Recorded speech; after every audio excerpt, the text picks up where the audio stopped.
The candle nearest the window went out first, and nobody noticed except Clara Whitfield. She stood at the edge of the ballroom with a tray of empty glasses balanced against her hip, watching the light die in a thin curl of smoke while 60 voices laughed and shouted around her.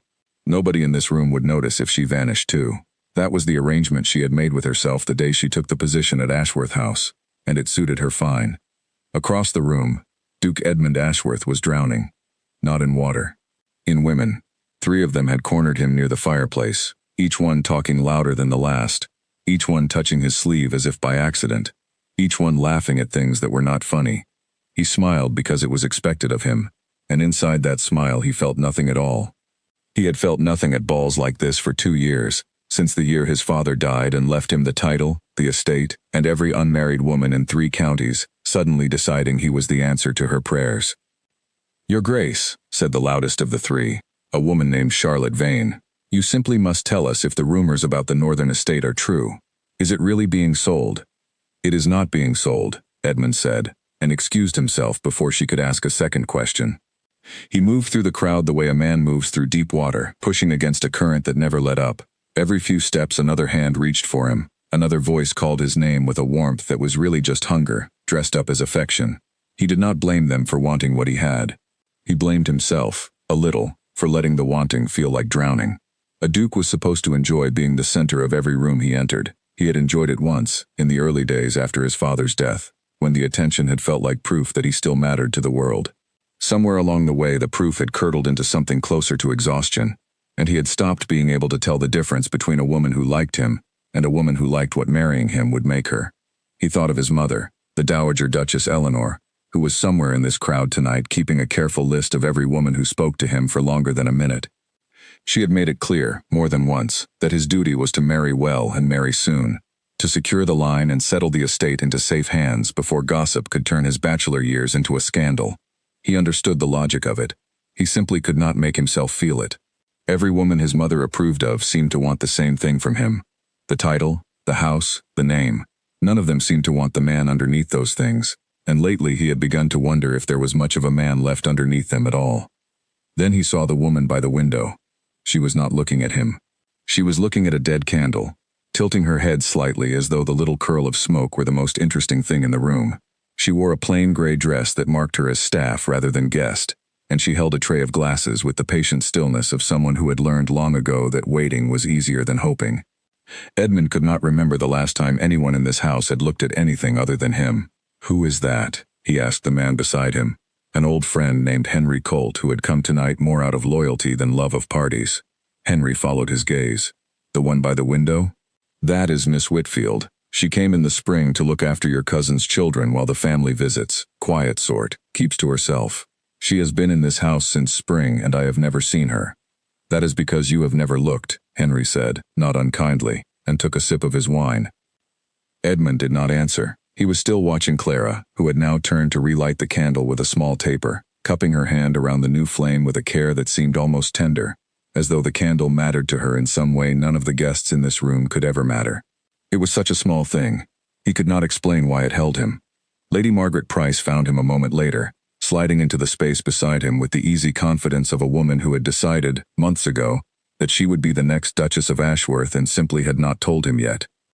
"You look tired, Edmund," she said, using his given name the way she always did, as if familiarity were a door she had already walked through. "Shall I fetch you something?" "I am well, Margaret." "You are not. You have that look you get when the room is too full." She followed his gaze then, and her smile thinned when she saw where it landed. "The governess? Edmund, really. You could have anyone." "I am not looking at anyone in particular." "You are looking at her as though she is the only person in the room." He said nothing, because it was true, and he did not understand it himself. Margaret waited a moment for him to deny it further, and when he did not, she excused herself with a stiffness that told him the conversation was not over, only postponed. Clara, meanwhile, had no idea any of this was happening. She had finished relighting the candle and moved toward the kitchen passage with her tray, eager to be done with her small task and away from the noise. She did not enjoy these evenings. The laughter always sounded too bright to be real, and the dresses always cost more than her yearly wages, and the men who ran these houses rarely looked twice at a woman who worked in them unless they wanted something they should not want. She had learned that lesson 2 years ago, in a different house, from a different gentleman, and she had promised herself she would never learn it twice.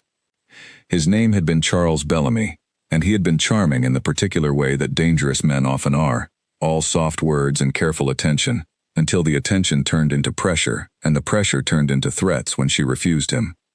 She had lost her position over it, though she had done nothing wrong. The lady of that house had believed her husband over the governess, because that was how it always went. Clara had walked away with nothing but her trunk and her pride, and she had rebuilt herself slowly, one household at a time, until she landed here, in a house where the master was too busy being chased by half of London to notice a woman who wanted nothing from him. That was what she liked about Ashworth House. The Duke did not know her name, and she intended to keep it that way. She was halfway down the servants' passage when a voice stopped her. "Miss Whitfield." She turned, startled, the tray rattling slightly in her hands. The Duke of Ashworth stood at the end of the corridor, having apparently followed her from the ballroom, though she could not imagine why. He looked different away from the crowd, less like a portrait and more like a tired man in a fine coat. "Your Grace." She dropped a small, correct curtsy, the kind that put distance between them without seeming rude. "Is something wrong?" "No. I only wanted to know your name." He seemed to hear how strange that sounded, as soon as he said it, and a faint color rose in his face. "That is, I realized I did not know it, though you have lived under my roof since spring, and it struck me as an odd thing not to know." "It is Clara, Your Grace. Clara Whitfield." "Clara." He said it as though testing the shape of it. "You do not care for parties." It was not a question, but she answered it as one anyway. "I care for them well enough from a distance, Your Grace. I have work to do tonight, if you will excuse me." "Of course." He stepped aside to let her pass, and she did, quickly, her heart beating faster than the moment warranted. And she told herself it was only surprise. Dukes did not usually chase after governesses in dim corridors to ask their names, and something about the oddness of it had unsettled her. Behind her, Edmund stood alone in the passage for a long moment, listening to her footsteps fade, and felt something he had not felt in 2 years of being wanted by everyone. He felt curious about someone who did not want anything from him at all. He walked back into the ballroom a changed man, though he could not have said what had changed. Margaret found him again within minutes, looping her arm through his as though she had never let him leave her side. And he let her, because it was easier than explaining himself, and because he did not yet have words for what had just happened in that quiet corridor. But all through the rest of the evening, while 3 women competed for his attention, and his mother watched from across the room with the calculating eye of a woman already planning a wedding, Edmund found his gaze drifting back toward the kitchen passage, toward a woman who had looked at a dying candle with more warmth than anyone in this room had ever looked at him. He did not know it yet, but something in him had already decided. The chase that mattered would not be the one where he was hunted. It would be the one where, for the first time in his life, he did the hunting himself, and the prize was a woman who did not know she had already won. Clara, back in the kitchen, set down her tray and pressed a hand briefly to her chest, willing her heart to slow. She told herself the Duke's strange little visit meant nothing. Great men were curious sometimes, the way they might be curious about a new horse or a rare bird, and then they forgot. She would not let herself hope for anything different. Hope, in her experience, was the most expensive thing a woman without a fortune could buy, and she had already paid too high a price for it once. One of the kitchen maids, a cheerful young woman named Betsy, nudged her with an elbow and grinned. "I heard the Duke followed you into the passage. Is it true?" "He only wanted to know my name," Clara said, keeping her voice light. "It was nothing." "Nothing," Betsy repeated, clearly unconvinced, and went back to scrubbing a pot with a knowing smile that made Clara's cheeks warm despite herself. Clara picked up her tray and went back to work, and told herself, quite firmly, that she would think no more of the Duke of Ashworth tonight. She was wrong, though she would not know it for several days, and by the time she did know it, it would already be too late to protect her heart the way she had protected it for 2 long years. 3 days after the ball, Clara found a book waiting outside the nursery door. It was a slim volume of poetry, bound in dark green leather, with no note attached. She picked it up carefully, turning it over in her hands, searching for some clue as to who had left it. The children she looked after, 2 lively cousins named Alice and Peter, were already tugging at her skirts, eager for their morning lessons, and she had no time to puzzle over the mystery. She set the book on a shelf and told herself it had probably been left by mistake. It happened again the next day. This time it was a small paper packet of sweets, the kind sold by a shop on Bond Street that no governess could afford to visit, and the day after that, a fresh sprig of lavender tied with ribbon, resting on the windowsill of the room where she taught the children their letters. She began to suspect the truth on the fourth day, when she turned a corner in the east wing and nearly collided with the Duke of Ashworth himself, who had absolutely no reason to be in that part of the house. "Your Grace." She stepped back quickly, smoothing her skirts, her heart doing that same unsteady thing it had done in the corridor after the ball. "I did not expect to see you here." "I was walking," he said, which was clearly untrue, since the east wing led nowhere a duke would ever need to walk. "How are the children today?" "They are well. Alice has nearly mastered her letters, and Peter is determined to catch every frog in the garden pond before summer ends." A faint smile crossed his face, the first genuine one she had seen from him. "My cousin will be relieved to hear it. She worried the two of them would run wild without proper supervision." "They are good children. They only need someone to pay attention to them, same as anyone." Something in the way she said it made him look at her more closely. "Is that a lesson you learned somewhere in particular, Miss Whitfield?" She hesitated, unwilling to open a door she had spent 2 years keeping shut. "It is only something I believe, Your Grace." "Nothing more." He did not press her, though she could see the curiosity in his eyes, sharp and patient, the look of a man used to getting answers eventually. "Well, I will not keep you from your lessons. Thank you, Your Grace." She dropped her small curtsy and continued down the hall, and it was not until she reached the nursery that she allowed herself to wonder about the book, the sweets, the lavender, and whether they had all come from the same hand that had just wished her a good morning as though nothing unusual were happening at all. She decided, firmly, that she would not accept any more gifts. Whatever game the Duke was playing, she wanted no part of it. She had seen this pattern before, in the house of Charles Bellamy, where small gifts had been the opening move in a much larger and more dangerous pursuit, and she had promised herself she would never again mistake a powerful man's attention for kindness. The next gift, a small painted box for holding pins, she left untouched on the windowsill where she found it. When Edmund noticed it still sitting there 2 days later, sun-faded and gathering dust, he understood the message well enough. He found her in the garden that afternoon, watching the children chase a wooden hoop across the lawn, and this time he did not pretend to be walking somewhere by accident. "You did not want the box." Clara did not look at him right away. "I did not think it was mine to keep, Your Grace." "Why not?" "Because I am a governess in your household, and you are the Duke, and gifts between us are not proper. I would rather not be the subject of talk below stairs, or above it." He was quiet for a moment, watching Alice tumble over the hoop and dissolve into giggles. "You think I am courting you?" The bluntness of it startled a short laugh out of her, the first sound of real amusement he had heard her make. "Are you not, Your Grace?" "I did not intend to be so obvious about it." He allowed himself a small, rueful smile. "I have spent 2 years being chased by women who want my title and my fortune, Miss Whitfield, and I find I have very little practice at chasing anyone myself. I fear I am doing it badly." "You are doing it noticeably, which may be worse. Then teach me how to do it properly." "I will not." She turned to face him fully now, her chin lifted, and there was steel underneath her quiet manner that he had not expected. "Your Grace, I do not say this to be cruel, but you must understand my position. I have very little in this world besides my reputation and my ability to earn my own bread. If people believe the Duke is courting his cousin's governess, I will be the one who suffers for it, not you. You will simply move on to the next interesting thing, and I will be left without a position and without a good name to find another one." Her words landed harder than she had intended, and she saw something shift in his face, a flicker of genuine hurt beneath the surprise. "You believe I would treat you so carelessly? I believe men of your rank rarely think about what happens to women like me after their interest fades. I do not say this because I think ill of you in particular, Your Grace. I say it because I have learned it the hard way, and I do not intend to learn it twice." He absorbed this in silence, watching her with an intensity that made her want to look away, and did not. "Then I will not send any more gifts," he said finally. "But I would ask one thing of you, if you will grant it." "What is that?" "Talk to me. Not as your employer, and not as a man courting you, but simply as a person. I find I have very few conversations in my life that do not involve someone wanting something from me. I would like, just once, to have one that does not." Clara studied him for a long moment, weighing the request against every instinct that told her to refuse it. But there was something in his face that reminded her, unwillingly, of her own loneliness, the particular ache of being surrounded by people and still feeling unseen. "I suppose," she said slowly, "that I could manage a conversation, Your Grace, provided it stays only that."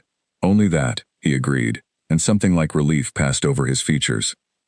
They talked for nearly an hour that afternoon, seated on a stone bench at a respectable distance from one another while the children played nearby, and the conversation ranged from books to weather to the strange business of running a great house, and neither of them mentioned marriage or courtship or anything that might have made the moment feel dangerous. Clara found, to her own surprise, that she enjoyed it. Edmund found, to his greater surprise, that it was the first afternoon in longer than he could remember when he had not felt like he was performing for an audience. News of these conversations traveled quickly through Ashworth House, as such things always did, and it was not long before Lady Margaret Price heard of them from a maid she had paid handsomely to watch the Duke's comings and goings. She sat in her drawing room that evening with the information curdling in her stomach like sour milk, turning her teacup in slow, angry circles. "A governess," she said aloud to no one, her voice tight with disbelief. "He is wasting his afternoons on a governess." Her companion, a younger cousin named Louisa who lived off Margaret's goodwill and therefore agreed with everything she said, made a sympathetic noise. "Perhaps it is only a passing fancy, my lady. Gentlemen are often curious about new faces." Edmund does not have passing fancies. He has never so much as glanced twice at any woman below his own rank. Margaret set down her teacup with a sharp click against the saucer. "There is something about this Whitfield woman that has caught him, and I intend to find out what it is, and then I intend to end it before it becomes a habit he cannot break." "What will you do?" Margaret's eyes narrowed, calculating, already 3 steps ahead. "I will start by learning everything there is to know about Miss Clara Whitfield. Every governess has a past, Louisa.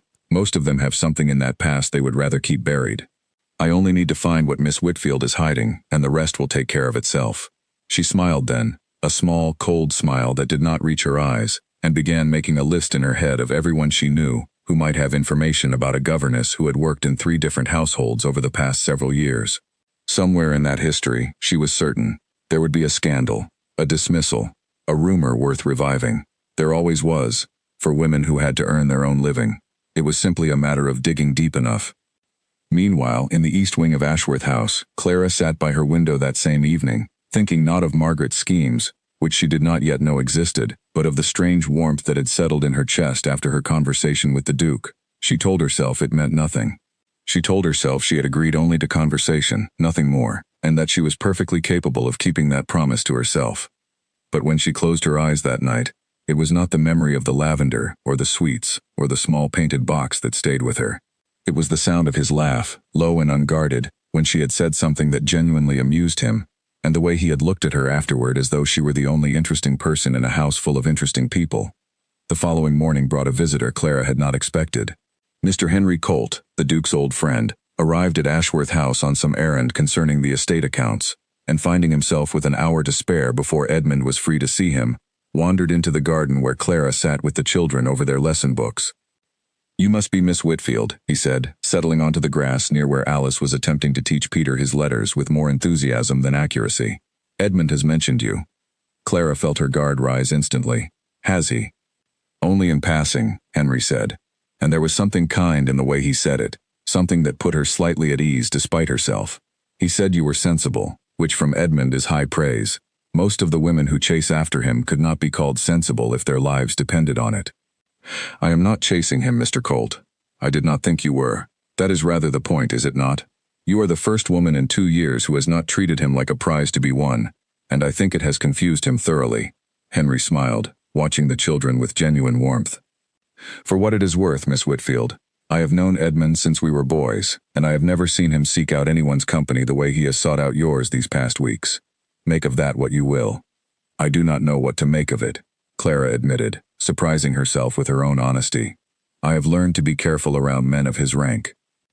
"A wise policy, generally speaking, but Edmund is not most men of his rank. Whatever has happened to make you careful, I do not think you will find the same trouble here." Henry's voice was gentle, and there was something steady in his manner that Clara found she liked, an honesty that asked nothing of her in return. "Though I understand if you are not yet ready to believe that." They spoke a little longer, about the children, about the running of the house, and Clara found herself relaxing in a way she rarely allowed with anyone. There was no hunger in Henry Colt's attention, no calculation. He simply seemed like a decent man passing an idle hour, and when he rose to leave, he offered her a small, genuine bow that made her smile despite the wariness she had carried into the conversation. She would not learn, for some time yet, how much that hour in the garden would come to matter, or how Henry Colt's quiet decency would one day stand between her and disaster. For now, she only returned to her lessons, unaware that she had made, in the space of an hour, a friend whose loyalty would prove far steadier than she could have guessed. Elsewhere in the house, the Dowager Duchess Eleanor had begun to hear the same rumors that had reached Margaret's ears, though her reaction was considerably more measured. She was not a cruel woman, only a practical one, shaped by decades of managing a great house and a great name, and she believed firmly that dukes did not marry governesses, whatever affection might spring up between them in a garden. She resolved to speak with her son directly, rather than relying on servants' gossip, and sent word that evening asking him to join her for tea the following afternoon. Edmund, for his part, spent that evening in his study staring at a stack of unread correspondence, his mind entirely elsewhere.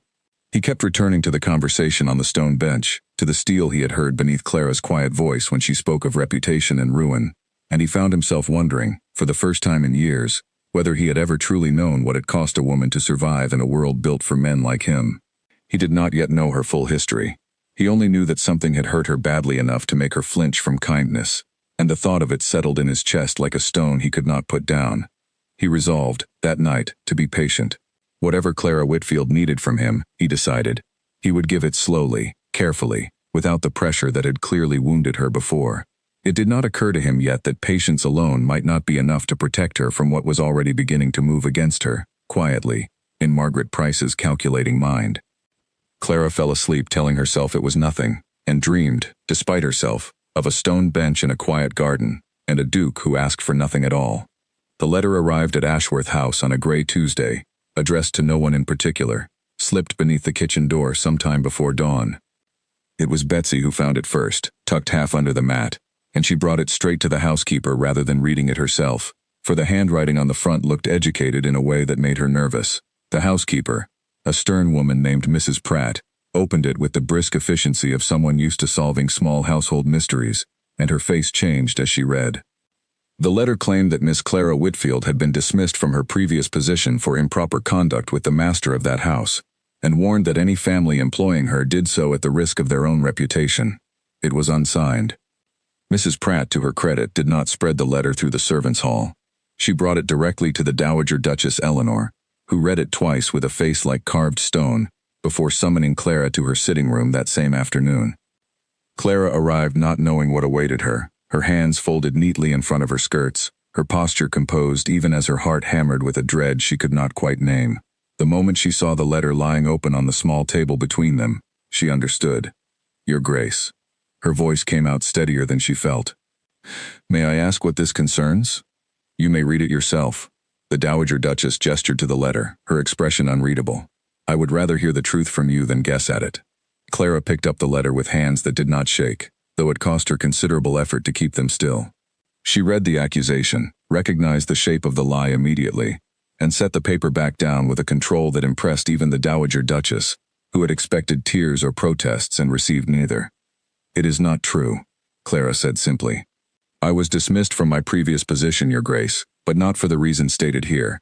I was dismissed because the master of that house, a Mr. Charles Bellamy, pursued me against my wishes, and when I refused him, and he grew insistent, I went to his wife, rather than allow the matter to continue in secret.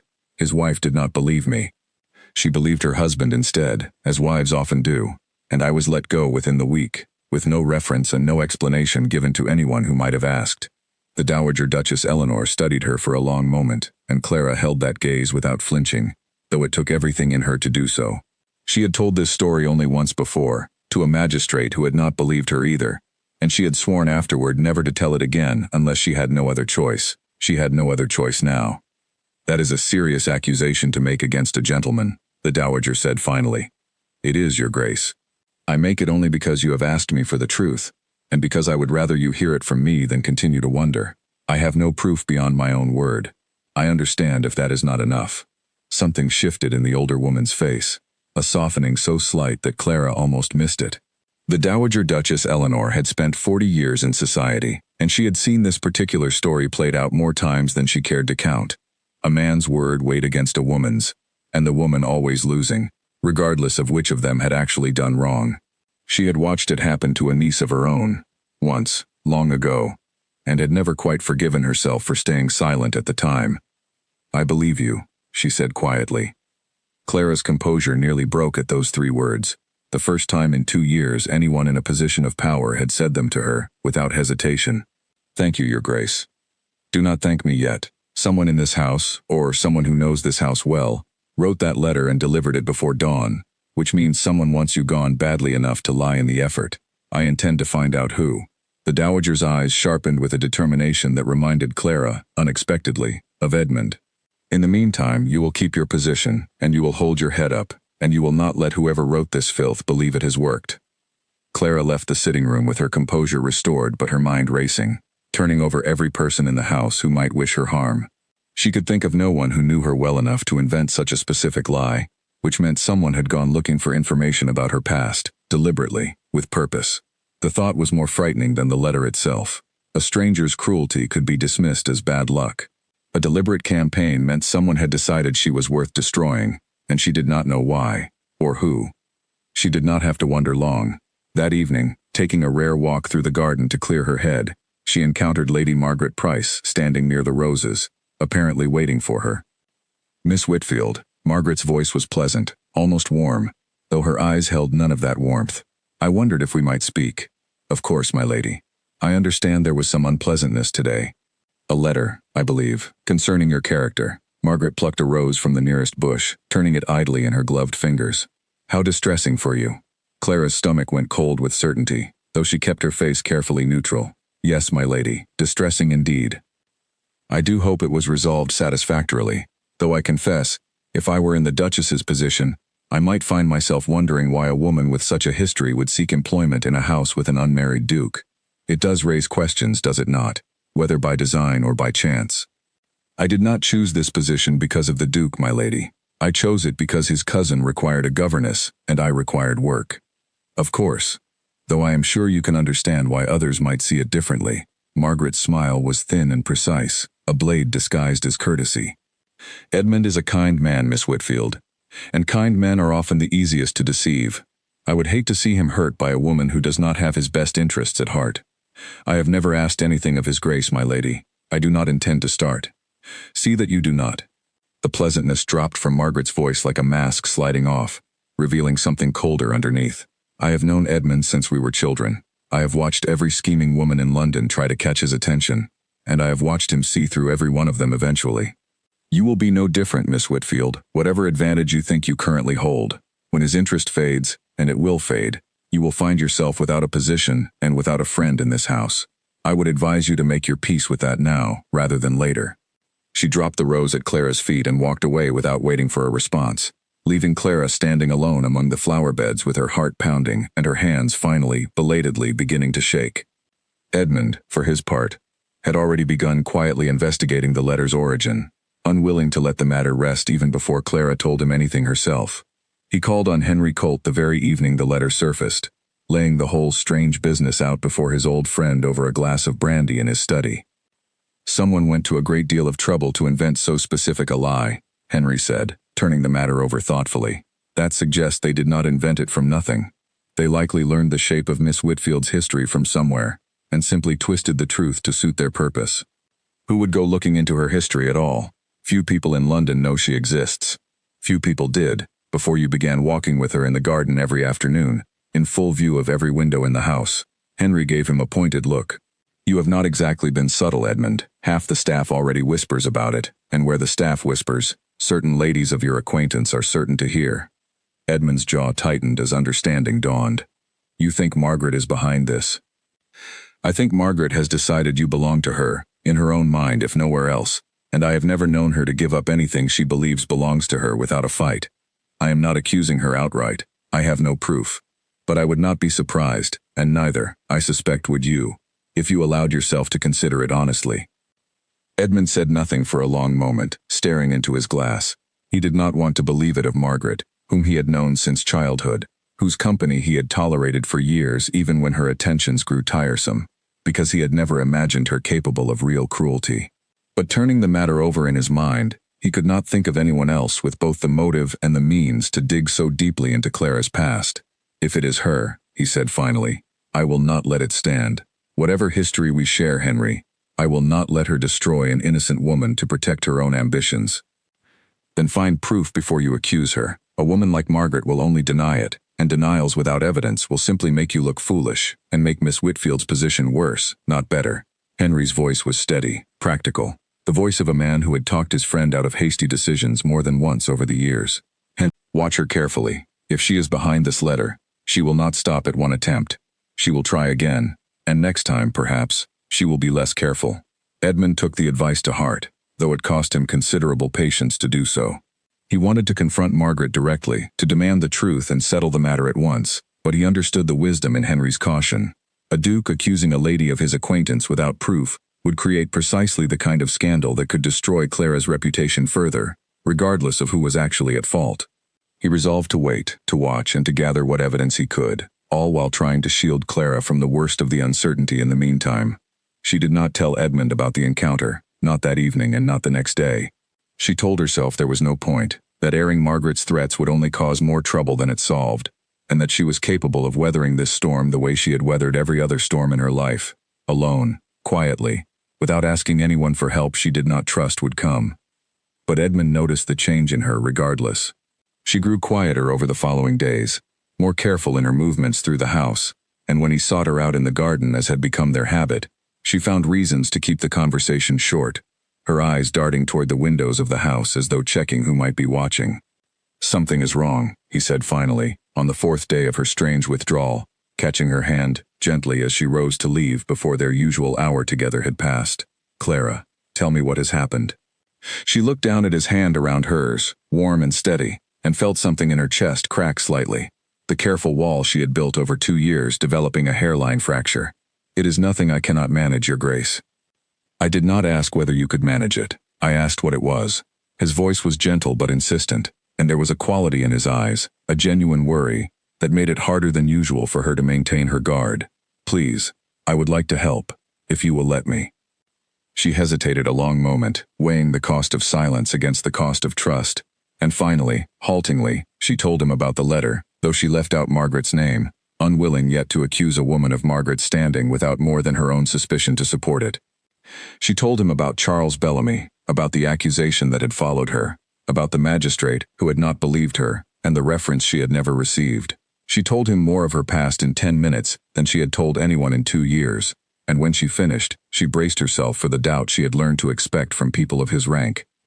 "It did not come." "I believe you," Edmund said, echoing his mother's words without knowing it, and the simple certainty in his voice undid something in Clara that she had held together through sheer will for longer than she could remember. "Whoever wrote that letter is a coward and a liar, and I intend to find out who did it. Your Grace, I do not need you to fight my battles. I know you do not need it. I am offering it regardless, because you should not have to fight this alone, and because I find I cannot simply stand by while someone tries to destroy a woman whose only fault, as far as I can tell, is being honest in a world that rarely rewards honesty." He held her gaze steadily. "I do not know who sent that letter, Clara, but I have my suspicions, and I promise you, whoever it is will answer for it." For the first time since the letter had arrived, Clara allowed herself to believe, just slightly, that she might not have to weather this storm entirely alone. It was a dangerous thing to believe, she knew. Hope had betrayed her before. But looking into Edmund's steady, determined face, she found she could not quite make herself stop believing it, however dangerous the belief might prove to be. Neither of them noticed the curtain twitch in an upper window of the house, where Margaret Price stood watching the two of them together in the garden, her jaw tight with fury at how badly her letter had failed. If anything, it seemed, the accusation had drawn the Duke and the governess closer together, rather than driving them apart. She would need a stronger weapon than rumor if she meant to end this before it went any further, and standing there at the window with her hands clenched into fists at her sides, Margaret Price began, coldly and carefully, to plan exactly what that weapon would be. She summoned Louisa to her rooms that same night, pacing the length of her carpet while her cousin watched from a chair near the fire, clearly nervous at the temper radiating from her. "The letter did nothing," Margaret said, her voice clipped and furious. "Worse than nothing. It has drawn them closer instead of driving them apart. I need something the Dowager Duchess cannot simply forgive with a kind word and a show of sympathy. I need something public, something that cannot be explained away in a private sitting room." "What did you have in mind, my lady?" Margaret's eyes narrowed as an idea began to take shape, cold and precise. "There is to be a garden party at the Ashworth estate next month, is there not?" half of society will attend. If I can arrange for Miss Whitfield to be caught in some compromising circumstance in front of enough witnesses, no amount of private sympathy from the Dowager Duchess will save her. Reputation is not destroyed in sitting rooms, Louisa. It is destroyed in public, where enough eyes can carry the story forward faster than anyone can stop it. That sounds a very great risk, my lady. If it were discovered that you arranged such a thing, it will not be discovered, because I will make certain no one can trace it back to me. Margaret's smile returned, thin and cold as it had been in the garden. I only need the right circumstances and the right person willing to help me arrange them. Leave that part to me. You need only help me watch for my opportunity when it comes. Louisa nodded, though her stomach twisted with unease at the direction her cousin's schemes had taken. She said nothing more, not wanting to provoke Margaret's temper further, but she found herself, for the first time, quietly hoping the plan would fail. The garden party arrived with warm sunshine and a lawn full of white pavilions, and Clara had hoped, foolishly perhaps, that her role would be small enough to pass unnoticed. She had been asked to help supervise the children during the event, a task that kept her at the edges of the gathering rather than its center, and she told herself this was for the best. She wore her plainest gray dress, kept her hair simple, and did everything in her power to be invisible among the silks and laughter of 200 guests. For the first hour it worked. She moved among the younger children, refilling lemonade glasses and settling small disputes over croquet mallets, while Edmund remained occupied with his social duties on the far side of the lawn, and the two of them exchanged nothing more than the occasional glance across the crowd. It was during the second hour that everything began to unravel. A young footman Clara did not recognize approached her quietly near the edge of the rose garden, informing her that Alice had wandered off toward the old summer house and needed fetching before she got herself into mischief. Clara thanked him and hurried in that direction without a second thought, grateful for a task that gave her a reason to step away from the crowded lawn. The summer house, when she reached it, was empty. She stood in the doorway for a confused moment, scanning the small structure for any sign of the child, and it was in that moment of distraction that she heard footsteps behind her, and turned to find not Alice, but Edmund, looking equally confused. "Clara, I was told you needed to see me urgently, something about the accounts for the children's lessons." Understanding arrived for both of them at nearly the same instant, cold and sickening. Neither of them had sent for the other. Someone had lured them both here, to this isolated summer house at the edge of the garden party, deliberately, and as that realization crossed Edmund's face, Clara heard voices approaching from the direction of the lawn, a small cluster of guests apparently drawn by some rumor of scandal already spreading through the party. "We need to leave," Clara said urgently, but it was already too late. A group of 6 or 7 guests rounded the hedge just as she stepped through the summer house door, catching the unmistakable image of the Duke and his cousin's governess, emerging together from a secluded structure at the far edge of the garden, alone, with no chaperone in sight. The whispers began before Clara had even reached the lawn again. By the time she made it back to the main gathering, the story had already taken flight, growing wings and teeth as it passed from guest to guest. She heard fragments of it as she walked, careful to keep her expression neutral though her stomach churned with dread. A stolen meeting, an arranged tryst, a governess with designs on securing herself a duke through whatever means necessary. She did not need to hear the whole story to know exactly whose hand had shaped it. Margaret Price stood near the refreshment table, the picture of scandalized concern, murmuring quietly to a cluster of ladies who leaned in eagerly to catch every word. When Clara passed close enough to hear, she caught only a fragment, something about how unfortunate it was, how she herself had seen the governess slip away toward the summer house not 10 minutes before the Duke followed, but it was enough to confirm what she had already suspected. Margaret had arranged the entire encounter, orchestrated it with enough precision to ensure witnesses would arrive at exactly the right moment, and now stood watching the wreckage of her scheme unfold, with a satisfaction she did not bother fully to hide. The Dowager Duchess Eleanor found Clara within the hour, her face tight with a controlled fury that frightened Clara more than open anger would have. "My study," the Dowager said quietly. "Now." Edmund tried to follow them, but his mother stopped him with a single sharp look that silenced whatever protest he had been about to make. "This does not concern you at present, Edmund. Attend to your guests before the entire party descends into further gossip. I will speak with you afterward." Alone in the Dowager's study, Clara stood with her hands clasped tightly in front of her, bracing for the dismissal she felt certain was coming. Instead, the Dowager Duchess sat heavily in her chair and studied Clara for a long moment before speaking. "Tell me exactly what happened, every detail." Clara told her everything. The footman she did not recognize, the message about Alice, The summer house standing empty. Edmund's arrival moments later with his own false summons, the guests appearing at precisely the wrong moment. As she spoke, the dowager's expression shifted from controlled fury to something colder and more focused, the look of a woman assembling pieces of a puzzle she had already half suspected the shape of. This was arranged, the dowager said when Clara finished. Deliberately, and by someone with enough standing in this house to command a footman's cooperation without raising suspicion. I believe so, Your Grace. Do you have a name? Clara hesitated, all her old caution rising up despite everything. I have a suspicion, Your Grace, but no proof. I would rather not accuse someone of your acquaintance without evidence to support it. Your caution does you credit, but it will not save you this time, Miss Whitfield. The story is already spreading through my garden party as we speak, and by tomorrow it will have reached every drawing room in London.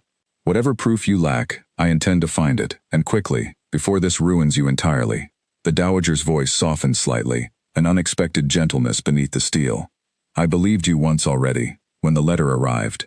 I believe you again now, but belief alone will not undo the damage that has already been done today. You understand that, do I hope? Clara nodded, throat tight, understanding all too well what the dowager meant.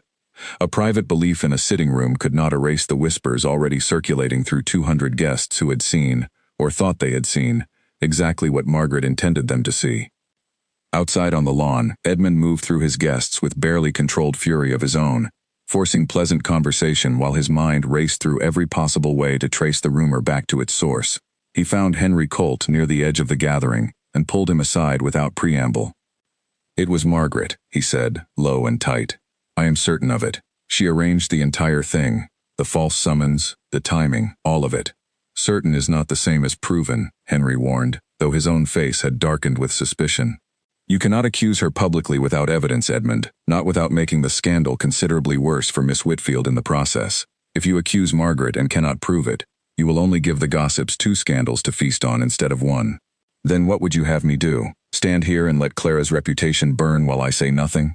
I would have you find the footman who delivered the false messages, Henry said. Someone paid him, or threatened him, or promised him something to secure his cooperation. Find him, and you find your proof. Until then, patience, however much it costs you. Edmund forced himself to nod, though every instinct in him screamed to march across the lawn and confront Margaret in front of every guest at the party.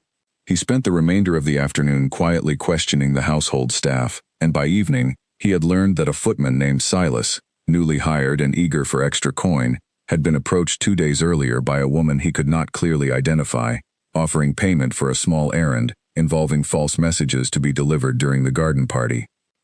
The footman, frightened once he understood the scale of the trouble his errand had caused, admitted everything to Edmund in a shaking voice, though he insisted he had never learned the woman's name and could describe her only vaguely.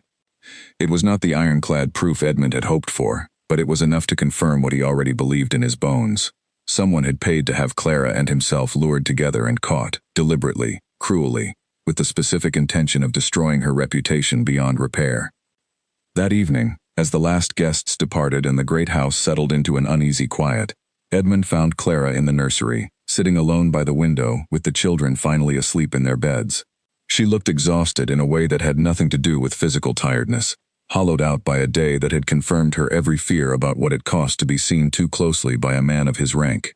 I am so sorry, he said quietly, taking a seat across from her. This is my fault. I should have been more careful. I should have protected you from this. You did not arrange the summer house, Your Grace. You are not the one who spread the story across the lawn. Her voice was tired, but not cold, and that small mercy was more than he had expected. I knew this would happen eventually. I knew that being near you would cost me something, sooner or later. I only hoped it would take longer than this. It does not have to cost you anything more. I will find proof of who did this, and I will see her answer for it, whatever the consequences to my own standing. Clara looked at him then, really looked, searching his face for the calculation she had learned to expect from powerful people, and finding instead only genuine anguish on her behalf. You truly mean that? I have never meant anything more.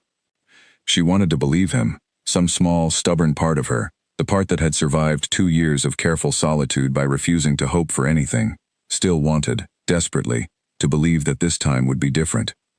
But the fear that had carried her through every disappointment before this one had not vanished simply because a duke sat across from her promising justice. It lived in her still, quiet and persistent. whispering that hope was the most dangerous thing a woman in her position could afford, and that mourning would bring consequences neither of them could yet fully see. She was right to fear it. Word of the summer house reached the Dowager Duchess Eleanor's oldest friends within a day, carried by letters and hurried visits, each version of the story more embellished than the last. By the following afternoon, the Dowager received a call from Lady Price herself, Margaret's mother, who arrived with an expression of practiced sympathy that fooled no one who knew her well. "Such an unfortunate business," Lady Price said, settling into a chair in the drawing room with the ease of long acquaintance. "Poor Margaret was quite distressed to have witnessed it. She has always been fond of Edmund, you understand, and hated to see him made a fool of by a woman with no fortune and, I am told, rather a questionable history." The Dowager Duchess regarded her visitor with a coolness that would have frozen a lesser woman into silence. "I was under the impression your daughter witnessed remarkably little, given how quickly and precisely the story spread through my garden party within the hour. One might almost think she had advanced knowledge of where to stand and when to look." Lady Price's smile faltered, just slightly. "I am sure I do not know what you mean, Your Grace. I am sure you understand me perfectly well. You may tell Margaret, when you see her next, that I am not a foolish old woman, easily led by rumor, and that I intend to learn precisely how a footman in my own household came to be paid for delivering false messages during my party. When I learn the answer, Lady Price, I expect it will interest you a great deal." The Dowager's voice remained perfectly pleasant throughout, which made the words land with considerably more force than shouting would have managed. "Good afternoon." Lady Price left considerably less composed than she had arrived, and word of the exchange reached Margaret within the hour, delivered by her mother in a tone of genuine alarm, rather than her usual indulgent affection. "The Dowager suspects you," Lady Price said, pacing her daughter's sitting room with unusual agitation. "If she finds proof, Margaret, the damage to our family standing will be considerable. You must be more careful, or abandon this scheme altogether, before it costs us more than it could ever gain." "I will not abandon it," Margaret said, though a flicker of unease crossed her face at her mother's warning. "I am too close now. One more push, and that woman will be gone from Ashworth House entirely, and Edmund will have no choice but to see reason again. I only need to find Silas before Edmund does, and ensure his memory of who paid him grows conveniently unreliable. And if you cannot?" Margaret's jaw tightened, but she did not answer, because she did not yet have a good answer to give, and the silence between mother and daughter stretched long and uneasy in the fading afternoon light. By the end of the week, Clara had made her decision. She sat in her small room above the nursery with her trunk half packed, folding her few dresses with hands that moved automatically, while her mind remained fixed on the calculation she had been running for days. She could not stay. Whatever protection the Dowager Duchess Eleanor offered, whatever proof Edmund hoped to find, the damage to her reputation had already spread too far to undo. Two of the families who had previously written to inquire about her services as a governess had quietly withdrawn their interest that very week, the reasons unstated but obvious enough to anyone paying attention. If she remained at Ashworth House, she would remain unemployable everywhere else, tethered to a position that grew more precarious by the day, dependent on a man whose interest, however genuine it seemed now, might not survive the weight of the scandal she had brought into his life. She would leave quietly, she decided, before the situation grew any worse. She would find a position somewhere far from London, somewhere no one had heard the story of the summer house, and she would begin again, as she had begun again before. Betsy found her packing that evening and stood in the doorway with genuine distress on her round, honest face. "Miss Whitfield, you cannot mean to leave." "I must, Betsy. It is better for everyone this way." "Better for who?" "Not for you, and I do not think it will be better for His Grace either, whatever you might tell yourself." Betsy stepped into the room, wringing her hands. "He has been like a man half out of his mind these past 2 days, questioning every footman in the house, sending letters to I don't know how many people. He is trying to fix this, miss. Truly he is." "I know he is trying. That is not the trouble." Clara folded another dress with careful precision, unwilling to let her hands shake in front of the younger woman. "The trouble is that trying may not be enough, and I cannot stake my whole future on the hope that it will be. I have done that once before, Betsy, believed that someone with power would fix things for me, and I paid a terrible price when he did not. I will not make that mistake twice." Betsy fell silent, unable to argue against an experience she had not lived through herself, and after a moment, she left Clara to her packing, though the worry did not leave her face. Word of Clara's intended departure reached Edmund the following morning, delivered by an anxious Betsy, who had decided loyalty to the truth mattered more than any promise of discretion. He found Clara in the nursery, her trunk already carried down to the servants' entrance, saying goodbye to Alice and Peter with a composure that nearly broke when she saw him standing in the doorway. "You are leaving, Your Grace." She straightened, though her eyes were red-rimmed from a morning of quiet weeping she had not allowed the children to witness. "I think it best, for everyone. For everyone, or for you alone, deciding on behalf of people who have not been consulted." There was an edge in his voice she had not heard before, something raw and desperate beneath the usual calm. "Clara, I am close to proving what Margaret has done. Silas has agreed to speak plainly if I can guarantee his position elsewhere, away from any threat she might make against him. I only need a few more days. And if those days are not enough, if the proof never comes, or comes too late to matter," her voice cracked, the composure she had maintained through the entire ordeal finally beginning to fracture. "I cannot build my future on a few more days, Your Grace. I have already lost 2 positions that might have taken me elsewhere, positions I will never recover now that my name has been dragged through every drawing room in London. Every day I remain here, the damage grows worse, not better. Then let me help you. Let me write to families myself, vouch for your character directly. And what happens the first time your vouching is not enough? What happens when the next household hears that the Duke of Ashworth personally intervened to secure a position for his cousin's governess, and draws exactly the conclusion that Margaret wants them to draw?" Clara shook her head, tears finally spilling despite her effort to hold them back. "There is no version of your help that does not make this worse, Your Grace. I know you mean well. I have never doubted that you mean well. But meaning well has never been enough to protect a woman in my position, and I cannot keep hoping that this time will somehow be different." Edmund crossed the room and took her hands before she could step back, holding them with a gentleness that made her breath catch despite everything. "Then do not hope. Simply stay, and let me prove myself through action rather than words, since words alone have clearly failed to convince you. Give me until the end of the week. If I have not found proof by then, if I have not found some way to set this right, I will not stand in the way of your leaving. But do not walk out that door today, on the strength of nothing but fear. It is not merely fear, Your Grace. I did not say it was merely anything. I know your fear is earned. I know every instinct telling you to run has been shaped by someone who taught you that trust is dangerous, and I do not blame you for listening to those instincts now. I am only asking you to make room, just this once, for the possibility that not every powerful man will fail you the way the last one did." His voice softened further, and his hands tightened gently around hers. "I am asking you to trust me a little longer, Clara, not because you owe it to me, but because I have not yet given you a reason to believe I will fail you, and I would like the chance to prove that before you decide I already have."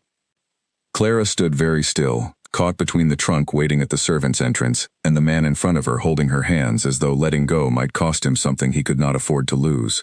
She thought of Charles Bellamy, of the magistrate who had not believed her, of every door that had closed quietly in her face over the past 2 years whenever her past caught up with her. And she thought too of the stone bench in the garden, of Edmund's genuine laughter, of the Dowager Duchess Eleanor's steady belief in her word, of Henry Colt's quiet kindness, of an entire household that had, in its own imperfect way, tried to stand beside her rather than against her. "Until the end of the week," she said finally, her voice barely above a whisper. "But if nothing changes, Your Grace, I will not be persuaded to stay a second time." "Until the end of the week," he agreed, and something in his chest loosened for the first time in days. That afternoon, the situation took an unexpected turn. Henry Colt arrived at Ashworth House with news that changed the shape of everything. Silas, frightened after receiving a second visit from a woman he now believed with growing certainty to be Lady Margaret Price herself, had finally agreed to put his account in writing, signed and witnessed, describing the woman who had paid him, and the specific instructions she had given regarding the false messages at the garden party. It was not an anonymous accusation any longer. It was a signed statement from a witness willing to name names, provided his own safety could be guaranteed. He described her clearly this time, Henry said, laying the signed document on Edmund's desk. Height, coloring, the particular ring she wore on her right hand, even the carriage that brought her to meet him, which one of the stable hands happened to recognize as belonging to Lady Price's household. "It is not merely suspicion any longer, Edmund. It is proof." Edmund read the statement twice, his jaw tightening with each line, and when he finished, he sat back in his chair with an expression that mixed relief and fury in equal measure. "Then it is time to end this properly. Not quietly, Henry. Margaret did not attack Clara quietly, and I do not intend to resolve it quietly either. If Clara's reputation was damaged in front of 200 witnesses, then her vindication will happen in front of just as many. You mean to make this public? I mean to make certain that everyone who heard the lie hears the truth as well, delivered with equal force. Margaret Price built her scheme on the assumption that no one would ever prove her hand in it. I intend to prove her wrong, thoroughly, and in a manner she cannot simply explain away in a private drawing room. Edmund's voice carried a steel Henry had rarely heard from his old friend, the voice of a man who had finally found something worth fighting for without reservation. There is a ball at Lady Ashcombe's home in 3 days' time. Nearly everyone who attended the garden party will be present. I intend to address the matter there, directly, with Silas's statement as my proof. That is a considerable risk, Edmund. If it goes wrong, I will have at least tried honestly to undo the damage my own household allowed to happen, rather than hiding behind caution while Clara pays the price for someone else's cruelty. Edmund folded the signed statement carefully and placed it in a drawer. Locking it with a key, he then tucked into his waistcoat pocket. I have spent 2 years letting people chase me for reasons that had nothing to do with who I actually am. I do not intend to spend a single day longer letting the woman who matters most to me suffer, because I was too cautious to fight for her properly. He did not tell Clara of his plan that evening, unwilling to raise her hopes before he was certain the confrontation would succeed. And so she spent the following days in a state of quiet uncertainty, watching the calendar move toward the end of the week she had promised him, unaware that Edmund was preparing something far more decisive than simple patience. Margaret, too, remained unaware of how close the ground beneath her had come to giving way entirely, continuing her small campaign of whispers and careful cruelty, even as the signed proof of her scheme sat locked in a drawer in Edmund's study, waiting for the moment that would end her influence over his household for good.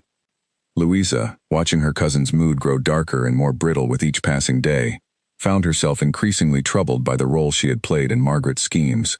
She had said nothing when Margaret arranged the false letter, and little more when the summer-house plan unfolded, telling herself each time that loyalty to family required her silence. But watching Margaret pace her sitting room now, muttering about Silas and proof and the dowager's suspicions, Louisa began to understand that her cousin's ambition had curdled into something that frightened her. "You look unwell, Margaret," she ventured one evening, choosing her words with care. "Perhaps it would be wiser to let the matter rest. Whatever proof exists, surely it cannot be enough to ruin you entirely. And if you simply stopped now and let that woman win?" Margaret rounded on her cousin with a fury that made Louisa shrink back in her chair. "You do not understand what is at stake, Louisa. I have spent 3 years positioning myself to become Duchess of Ashworth. 3 years of careful attention, of cultivating the dowager's favor, of making myself indispensable at every gathering Edmund attends. I will not lose it now to some penniless governess with a sad story and a pretty face. But if the proof is real, then I will simply have to ensure it never reaches anyone who matters." Margaret's eyes had taken on a hard, glittering quality that Louisa found genuinely alarming. "Silas can be paid to disappear entirely, if necessary. Men like him always have a price, and mine will simply need to be higher than whatever Edmund has offered him." Louisa said nothing further that evening, but she left her cousin's rooms with a growing conviction that she wanted no further part in whatever came next. She did not yet know what she would do with that conviction, only that it sat heavily in her chest, a weight she had not expected to carry.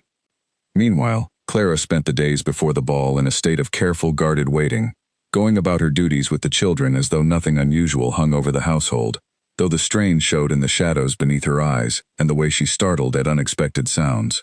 The Dowager Duchess Eleanor summoned her for tea one afternoon, an invitation that surprised Clara enough that she nearly declined it before curiosity won out. "You look as though you have not slept properly in a week," the Dowager observed, pouring tea with the brisk efficiency of a woman who had performed the ritual 10,000 times before. "I do not blame you for it. This has been an ugly business, and uglier still for having happened in my own home, under my own supervision. It is not your fault, Your Grace." "No, but it happened regardless, and I find I have grown rather fond of you these past months, Miss Whitfield. Fond enough that I do not intend to let Margaret Price chase you out of this house without a fight of my own." The Dowager's eyes, so like her son's, held a steady warmth that Clara had not expected to find there when she first arrived at Ashworth House. "I know you have little reason to trust the promises of people with power. I understand that better than you might think, having watched my own husband fail to protect people who deserved better, more than once, over the course of our marriage. But I would ask you to consider that not every promise breaks simply because promises have broken before. I am trying, Your Grace. It is harder than I expected. Trying is more than most people manage. It will be enough, I think, if you continue at it a little longer." The dowager set down her teacup with a small, decisive click. "Edmund tells me he has a plan for Lady Ashcombe's ball.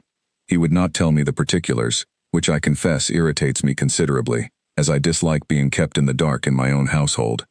But I trust that whatever he intends it honestly, and with your welfare foremost in his mind.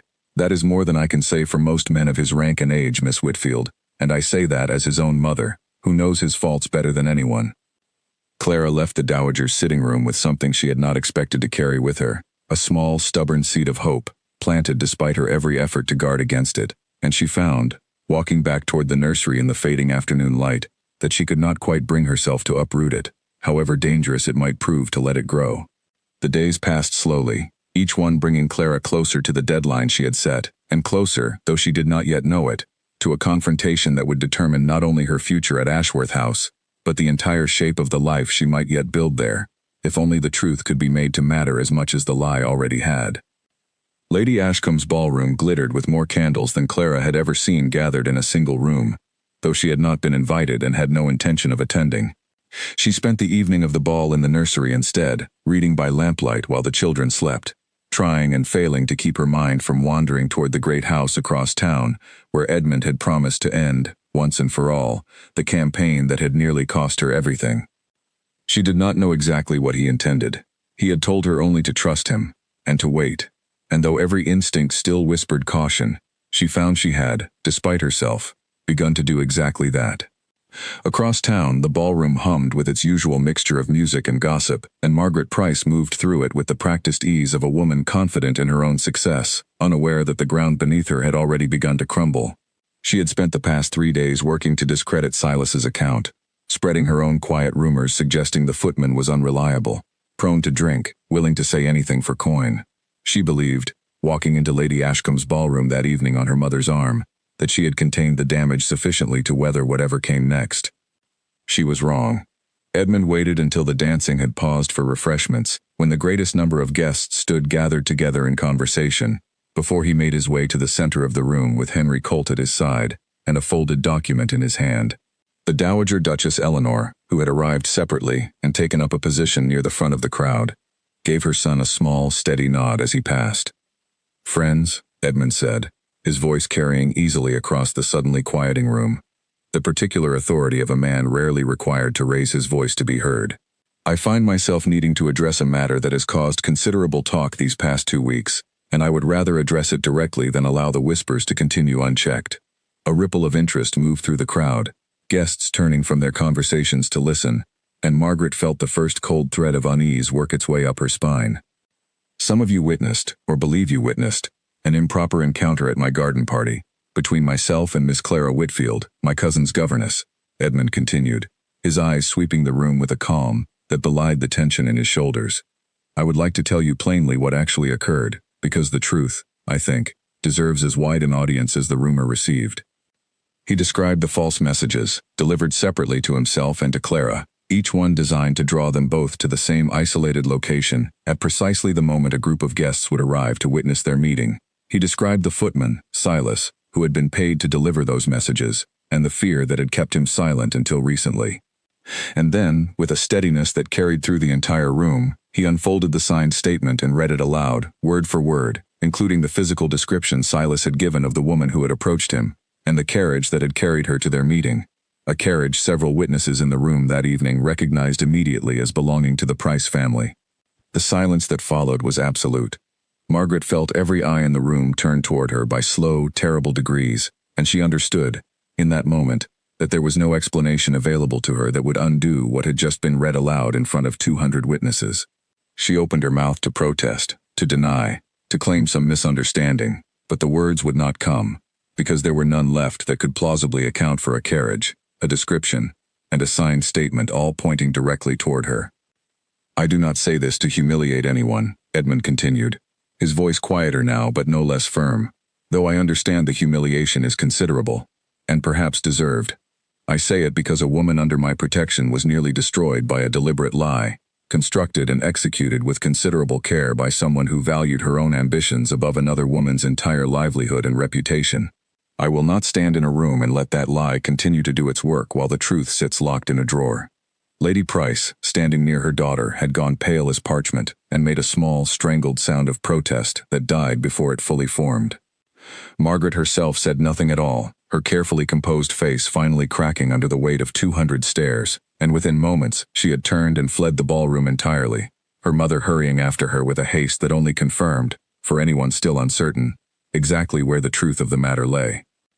Henry Colt stepped forward then, addressing the room with the calm, measured authority of a man well respected among his peers. For those who wish to verify the account for themselves, the statement bears Silas's signature along with the mark of 2 independent witnesses, neither of whom has any connection to this household or to Lady Price's family. His Grace has nothing to gain from inventing such a story, and Miss Whitfield, whom many of you have never even met, has considerably less. I would ask you all to consider which version of events makes more sense: a governess and a duke conspiring elaborately toward some unclear advantage, or a woman motivated by jealousy, arranging a cruel deception to protect her own ambitions. A murmur of agreement moved through the crowd, and several guests who had repeated the original rumor most enthusiastically now found themselves suddenly very interested in their refreshments, unwilling to meet anyone's eye. An older gentleman near the front, a respected member of the House of Lords whom Edmund recognized as an acquaintance of his late father, spoke up into the quiet. "You have handled this honorably, Ashworth. More honorably than most men of your rank would bother to, over a governess's reputation. I commend you for it, and I dare say most of us in this room will remember tonight rather better of you for it than we would have remembered your silence." Scattered applause followed, hesitant at first and then more confident, and Edmund felt some of the tension in his shoulders finally begin to ease. He had not known, walking into the ballroom that evening, whether society would receive the truth with the same eagerness it had received the lie. Rumor was always the more entertaining story. But watching the room shift now, watching genuine sympathy replace idle gossip on the faces around him, he allowed himself to hope that Clara's name might yet be fully restored. The room erupted into a low roar of conversation the instant the doors closed behind Margaret and her mother, but Edmund did not linger to hear the particulars of what was being said. He had done what he came to do, and he found himself, in the aftermath, wanting nothing so much as to see Clara, to tell her that it was finished, that the lie had been undone in front of every person who had ever heard it. He left the ball within the half hour, declining Lady Ashcombe's flustered attempts to detain him with congratulations and questions, and rode back to Ashworth House through streets grown quiet with the late hour, his heart beating with an urgency he had not felt in years. Clara was still awake when he arrived, sitting by the nursery window with her book long since abandoned in her lap, and when she heard footsteps on the stairs, and looked up to see him standing in the doorway still dressed in his evening clothes, she rose so quickly her book slid unnoticed to the floor. "Your Grace, what has happened?"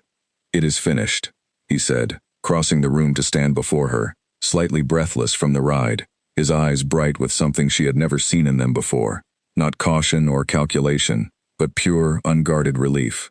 "Margaret's scheme has been exposed, in front of the entire ball, with Silas's signed statement as proof. She fled the room before anyone could ask her a single question, which I think answered every question that mattered regardless." Clara stood very still, absorbing the news slowly, as though she did not quite trust herself to believe it fully, until she had turned it over several times in her mind. It is truly finished. The lie is finished. Whatever whispers remain will fade quickly enough now that the truth has been spoken so plainly, in front of so many witnesses. No one will dare repeat Margaret's version of events after tonight, without inviting ridicule upon themselves for having believed it. He took her hands, as he had done once before, though this time there was no trunk waiting at the servant's entrance, no deadline hanging over the moment. "You do not have to leave, Clara. Not tomorrow, not at the end of the week, not ever, unless leaving is truly what you want." She looked up at him, searching his face the way she had searched it so many times before, though this time she found nothing to guard against, nothing calculating or hungry, only the same steady warmth that had first caught her attention across a crowded ballroom months ago, when he had noticed her watching a dying candle while every other person in the room watched only him. "I do not want to leave," she said quietly, and felt something in her chest finally, fully unclench, a fear she had carried for 2 years, loosening its grip at last. "I have not wanted to leave for a long time, Your Grace, whatever I told myself and told you these past weeks. I was only afraid of what wanting to stay might cost me, if it went wrong. It has already cost you a great deal, and I am sorrier for that than I can properly say, but I do not intend to let it cost you anything further, not while I have any power to prevent it." He reached up, gently, and brushed a strand of hair from her face with a tenderness that made her breath catch. I have spent 2 years being chased by women who wanted my title, my fortune, my name. I did not understand, until I met you, how empty all that chasing had left me feeling, how much I had come to distrust anyone who claimed to care for me, because I could never fully separate their affection from their ambition. You never chased me at all, Clara. You wanted nothing from me, not even my protection, until I insisted on giving it. And somewhere in the middle of all your careful distance, I fell entirely and hopelessly in love with you, more thoroughly than I have ever loved anything in my life. Clara felt tears rise, unbidden, though these were nothing like the tears she had shed over the past weeks of fear and uncertainty. I did not intend to fall in love with a duke, Your Grace. It seemed the least practical thing I could possibly do, given everything I have learned about men of your rank. And yet, she agreed, and let herself smile, fully and freely, for the first time in longer than she could remember. He kissed her then, gently, as though asking permission with the touch itself, and she answered by leaning into it, letting go of 2 years of careful guardedness in the warm quiet of the nursery, with the children asleep nearby, and the whole ugly business of Margaret's scheme finally, truly behind them. News of the engagement spread through London within days, and though a few voices grumbled about a duke marrying so far beneath his station, far more praised the match once the full story became known, admiring a man who had chosen character over convenience, and a woman who had weathered genuine cruelty with quiet, unbroken dignity. The Dowager Duchess Eleanor, who might once have objected on principle to such a match, instead became one of its most vocal champions, telling anyone who would listen that she had never seen her son so thoroughly, sensibly happy, and that any woman who could earn that happiness through honesty rather than scheming deserved every bit of the title she was about to inherit. Silas, true to Edmund's promise, received a new position on a distant estate belonging to one of Henry Colt's relations, far enough from London that Margaret's lingering influence could not easily reach him, and he wrote once, some months later, to thank Edmund for the security that honesty had ultimately earned him, admitting in his letter that he had feared far worse consequences for himself than the ones that had actually arrived. Margaret Price did not appear in society again that season, her family withdrawing to their country estate under the weight of a scandal too large to weather in London's watchful eye. Louisa, for her part, quietly severed ties with her cousin's household not long after, choosing instead to accept a small position arranged, at Clara's gentle suggestion, in a household known for its kindness rather than its ambition, a fresh start she had not expected, but found herself grateful for regardless. Clara and Edmund married in the spring, in a ceremony far smaller and quieter than tradition demanded for a duke, held in the same garden where they had first learned to talk to one another as equals rather than as duke and governess. Henry Colt stood as Edmund's groomsman, beaming with the particular satisfaction of a man who had watched his oldest friend find genuine happiness after years of hollow pursuit. Betsy, promoted by then to the position of Clara's personal maid, wept openly through the entire ceremony, declaring to anyone nearby that she had known from the very first night, from the very first moment the Duke followed a governess into a quiet corridor to ask her name, that something remarkable was beginning.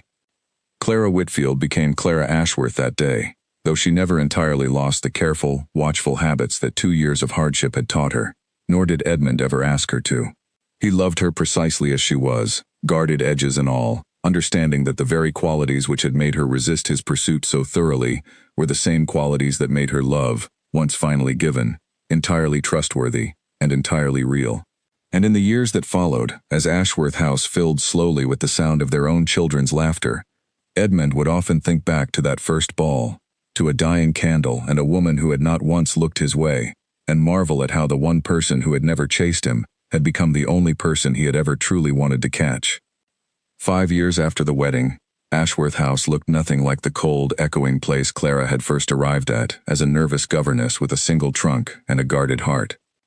The nursery, once quiet except for the small voices of her cousin's children, now rang almost constantly with the noise of her own 3.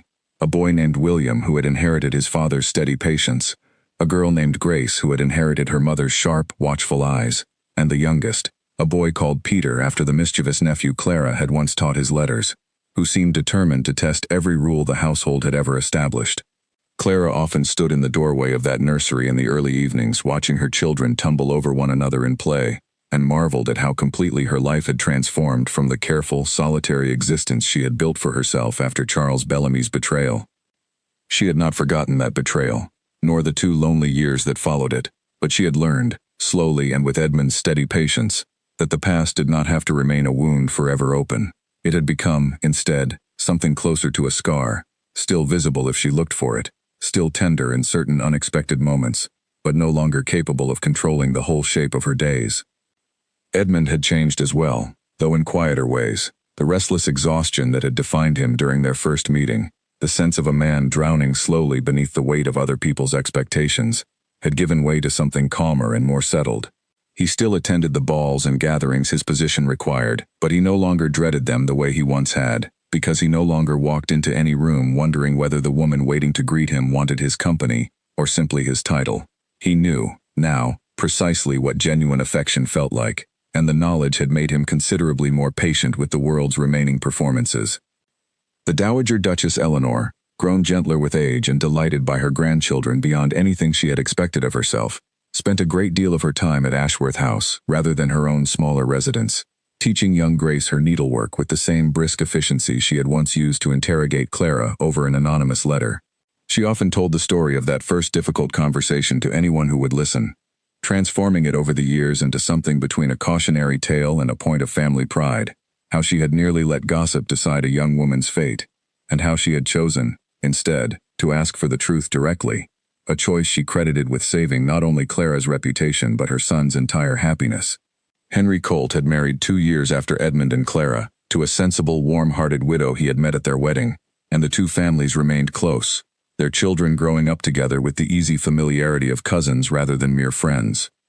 Henry never tired of reminding Edmund, at every family gathering, that he had been the one to first point out Clara's quiet presence at that long-ago ball, a claim Edmund disputed only half-heartedly, since he could not honestly say whether he would have noticed her on his own or not, given how thoroughly the crowded room had once occupied his attention.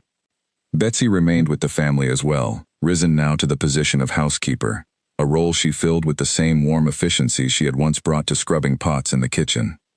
She kept a small portrait of the wedding day in her own quarters, a gift from Clara that she treasured above nearly everything else she owned, and she told the story of the Duke following a governess into a quiet corridor so many times over the years that the younger staff eventually stopped believing it could possibly have happened exactly as she described, though every word of it was true.